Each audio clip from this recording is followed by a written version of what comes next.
Hi, my name is Ted Labun and I'm the technical lead for Seedcare for Syngenta here in Western Canada. And today we're in a canola field to look at blackleg. So if you are looking at scouting for blackleg, there are multiple times you can do that. But I find the best time is at swathing or just right after swathing or harvest. And the best thing is just to pull some plants out and then do some cuttings right at the base of the stem to see if you have any discoloration.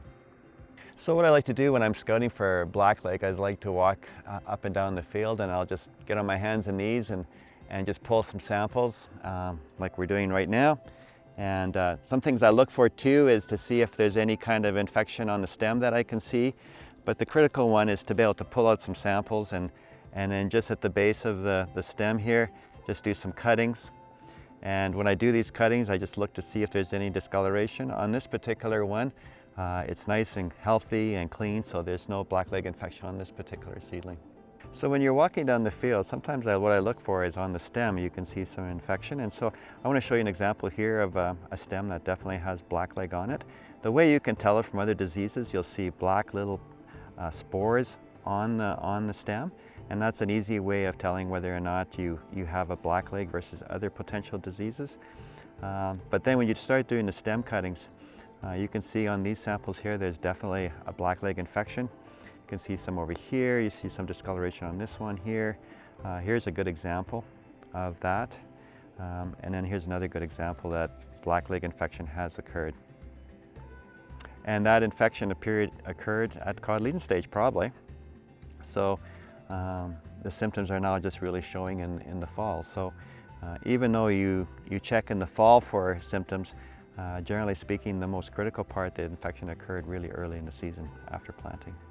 So if I was to look at managing blackleg, the first thing I would do is start in the fall after swathing or after harvest, is to check to see whether or not you actually are seeing blackleg symptoms in the field.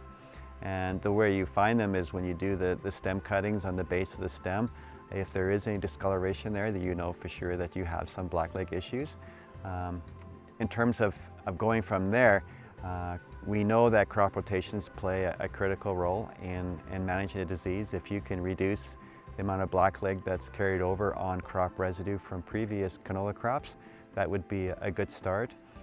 We also know that genetic resistance plays a big role in managing blackleg, and there are some really good resistant varieties available now that do a good job on managing blackleg.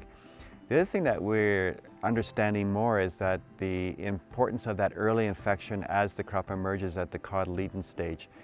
We're learning more that early infection at cod leading is probably the key to the stem infection.